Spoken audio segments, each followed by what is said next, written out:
Hello friends, welcome back to twin talks. നമ്മുടെ കേരളത്തിലെ ഇലക്ഷനൊക്കെ ഇപ്പോൾ കഴിഞ്ഞു നിൽക്കുകയാണ്. ഇലക്ഷൻ കഴിഞ്ഞ് റിസൾട്ട് മെയ് 4-ാം തീയതി വരും. അപ്പോൾ ഇന്ന് ഞാൻ നിങ്ങളോട് ചർച്ച ചെയ്യുന്നത് ഒരുപാട് ആൾക്കാർ പല വീഡിയോകളിലായിട്ട് അല്ലെങ്കിൽ പല തരത്തിൽ ഇത് പറഞ്ഞിട്ടുള്ള കാര്യമാണ്. അപ്പോൾ ഇത് ഞാൻ എൻ്റെ വ്യക്തിപരമായിട്ടുള്ള അഭിപ്രായമാണ് പറയുന്നത്. ഇതിനോട് വിയോജിപ്പുള്ളവരുണ്ടായിരിക്കും, യോജിപ്പുള്ളവരുണ്ടായിരിക്കും. എന്നാൽ ഇത് എൻ്റെ വ്യക്തിപരമായിട്ടുള്ള അഭിപ്രായമാണ്. ഈ വീഡിയോ കാണുന്നത് 10 പേരാണെന്നില്ല, ആ 10 പേരിൽ ഇത് കണ്ടിട്ട് ഒരാൾക്കെങ്കിലും തിരുത്താൻ ഒരു അവസരം ഉണ്ടായാൽ അത്രയും നല്ലതെന്ന് തന്നെ കരുതുന്നു. അപ്പം ഞാനിന്ന് ചർച്ച ചെയ്യുന്നൊരു വിഷയം നമ്മുടെ കേരളത്തിലെ രാഷ്ട്രീയ കോമാളികളാകുന്ന രാഷ്ട്രീയക്കാരെ പറ്റിയാണ്. അപ്പം നമുക്ക് ആ ഒരു വിഷയത്തെ പറ്റി കൂടുതലൊന്ന് ചർച്ച ചെയ്യാം. ഇത്തവണ ഇലക്ഷനുമായിട്ട് ബന്ധപ്പെട്ട് നമ്മുടെ കേരളത്തില് കാസർഗോഡ് മുതൽ തിരുവനന്തപുരം വരെ അരങ്ങേറിയ നാടകീയമായിട്ടുള്ള രാഷ്ട്രീയ സംഘർഷങ്ങളും നാടകീയമായിട്ടുള്ള രാഷ്ട്രീയ കളികളും എല്ലാം നമ്മൾ കണ്ടതാണ്. അപ്പൊ ഞാൻ പറഞ്ഞു വരുന്നത് ഈ നാടകീയതകളിലേക്കൊക്കെ ഉൾപ്പെട്ട് ശരിക്കും കോമാളികളാകുന്ന അണികളെ പറ്റിയാണ്. ശരിക്കും നമ്മുടെ കേരളത്തിൽ രാഷ്ട്രീയ അടിമകളുണ്ട് ഒരുപാട്. നല്ല രാഷ്ട്രീയ പ്രവർത്തകരും ഉണ്ട്, അതുപോലെ തന്നെ നല്ല രാഷ്ട്രീയ അടിമകളും ഉണ്ട്. ഈ അടിമകൾ എന്ന് പറഞ്ഞാൽ ഞാനൊരു പ്രത്യേക രാഷ്ട്രീയ പാർട്ടിയിലുള്ള ആൾക്കാരെ അല്ല പറയുന്നത്. CPM-ലും BJP-യിലും കോൺഗ്രസിലും എല്ലാ പാർട്ടിയിലും ഉണ്ട്. പാർട്ടി പറയുന്നതൊക്കെ അമ്പാടെ വിഴുങ്ങിയിട്ട് മണ്ടത്തരം വിളിച്ചു പറയുകയും രാഷ്ട്രീയത്തിന്റെ പേരിൽ പാർട്ടിക്ക് വേണ്ടി തല്ലാൻ നടക്കുന്നവരും കൊള്ളാൻ നടക്കുന്നവരും ചാകാൻ നടക്കുന്നവരും കൊല്ലാൻ നടക്കുന്നവരും ഒരുപാട് ആൾക്കാരുണ്ട്. അപ്പൊ എന്റെ ഇന്നത്തെ ഈ വീഡിയോയിൽ ഞാൻ ചോദ്യങ്ങൾ ചോദിക്കുന്നത് ഇങ്ങനെയുള്ള ആളുകളോടാണ്. അപ്പൊ ആദ്യത്തെ ഒരു സംഭവം വെച്ചാൽ നമ്മുടെ കേരളത്തിൽ നമ്മൾ കാണുന്നതാണ്, ഇപ്പം നിലവിൽ കണ്ടുകൊണ്ടിരിക്കുന്നത്. ഇപ്പൊ മുഖ്യമന്ത്രിക്ക് നേരെ കരിങ്കൊടി കാണിക്കുന്നു. ഈ കരിങ്കൊടി കാണിക്കുന്ന ആൾക്കാരെ പോലീസുകാരും മുഖ്യമന്ത്രിയുടെ പാർട്ടിക്കാരും ചേർന്ന് തല്ലിച്ചതയ്ക്കുന്നു.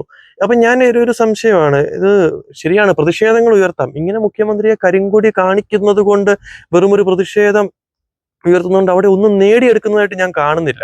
അതേസമയം ഈ കരിങ്കൊടി കാണിക്കുന്ന ആൾക്കാര് അവർ കേസിൽ പെടുകയും അവര് ഈ ലാത്തി ചാർജ് ഏറ്റുവാങ്ങുകയും പാർട്ടിക്കാര് കൊള്ളുകയും തല്ലു മേടിക്കുകയും ചെയ്യുന്ന ഒരുപാട് സന്ദർഭങ്ങൾ ഉണ്ടാകുന്നുണ്ട്.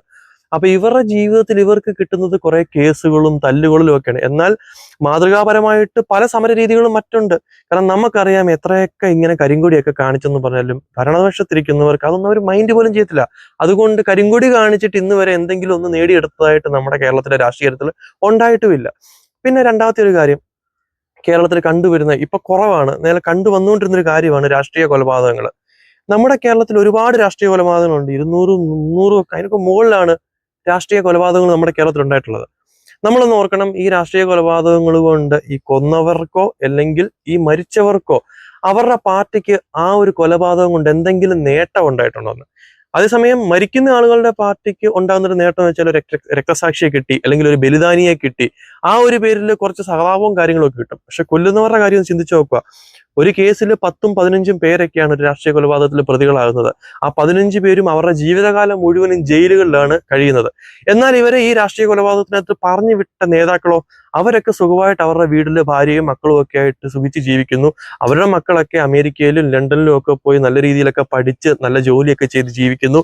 അതേസമയം ഇവരുടെ മക്കളൊക്കെ നമ്മുടെ ഗവൺമെന്റ് സ്കൂളിലും മോശമാണെന്നല്ല പറഞ്ഞത്, ഗവൺമെന്റ് സ്കൂളിലൊക്കെ പഠിച്ച് അവര് നാളെ ഇതുപോലെ രാഷ്ട്രീയത്തിന് വേണ്ടിയിട്ട് ഇറങ്ങാൻ വേണ്ടിയിട്ട് നിൽക്കുന്ന വെറും അണികളായിട്ട് മാത്രം മാറുന്നു. അപ്പൊ ഈ ഒരു രീതിയാണ് നമ്മുടെ കേരളത്തിൽ ഇപ്പം തുടർന്ന് പോയിക്കൊണ്ടിരിക്കുന്നത്. ഇത്തവണ കേരളത്തിലെ ഇലക്ഷൻ നടക്കുമ്പോൾ നമ്മൾ കണ്ടൊരു കാഴ്ചയാണ്, SDPI CPM-നെ പിന്തുണയ്ക്കുന്നു, SDPI കോൺഗ്രസിനെ പിന്തുണയ്ക്കുന്നു.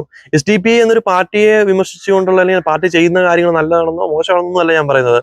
SDPI എന്ന പാർട്ടിയിലെ പെട്ട പ്രവർത്തകരാണ് സഖാവ് അഭിമന്യുവിനെ മഹാരാജാസിൽ വെച്ച് കൊലപ്പെടുത്തിയത്.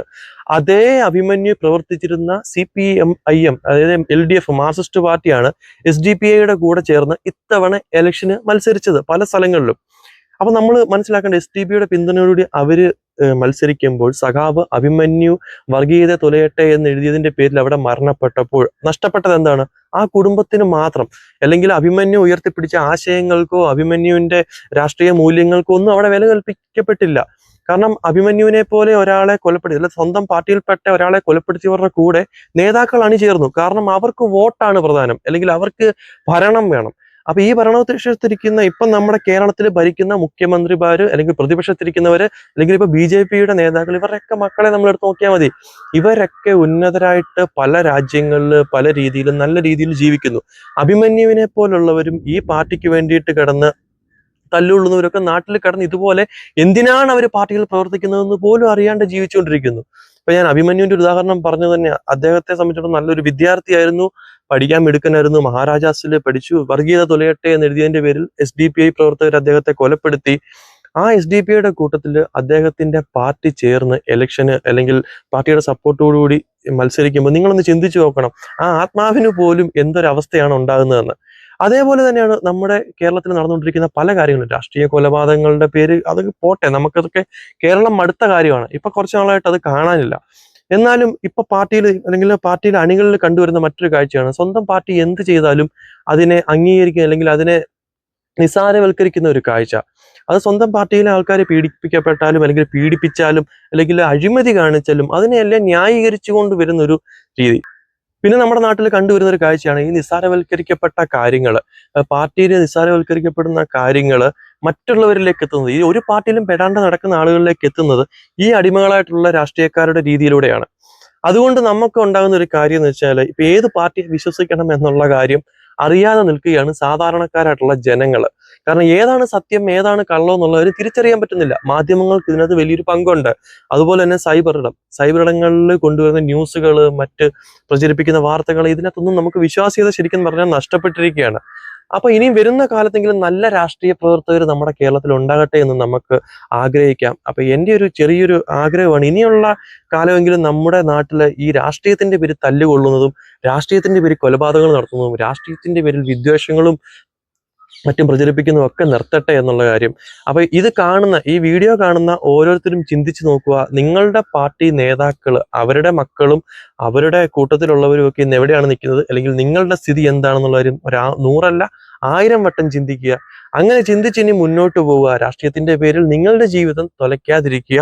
ഇത്രയും മാത്രമേ എനിക്ക് പറയാൻ വേണ്ടിയിട്ടുള്ളൂ. അപ്പൊ മറ്റൊരു വീഡിയോ ആയിട്ട് നമുക്ക് വീണ്ടും കാണാം. അപ്പൊ ഈ അഭിപ്രായത്തോട് വിയോജിപ്പുള്ള ഒരുപാട് ആളുകൾ കാണും, അതൊക്കെ നിങ്ങളുടെ കാര്യം. പക്ഷെ എൻ്റെ ഒരു അഭിപ്രായം മാത്രമാണ് ഞാൻ പറഞ്ഞത്. ഞാനും പണ്ട് രാഷ്ട്രീയത്തിൽ പ്രവർത്തിച്ചിരുന്ന ഒരാൾ തന്നെയാണ്. പക്ഷെ എനിക്കും പിന്നീട് മനസ്സിലായി ഈ രാഷ്ട്രീയത്തിന്റെ പേരിൽ എൻ്റെ ജീവിതം തന്നെ കളയുന്നത് വെറും മണ്ടത്തരമാണെന്നുള്ള കാര്യം. അതുകൊണ്ട് എല്ലാവരും നല്ല രീതിയിൽ ഉചിതമായ തീരുമാനങ്ങൾ എടുക്കുക രാഷ്ട്രീയത്തിന്റെ പേരിൽ. അപ്പൊ മറ്റൊരു വീഡിയോ ആയിട്ട് നമുക്ക് വീണ്ടും കാണാം. ബൈ.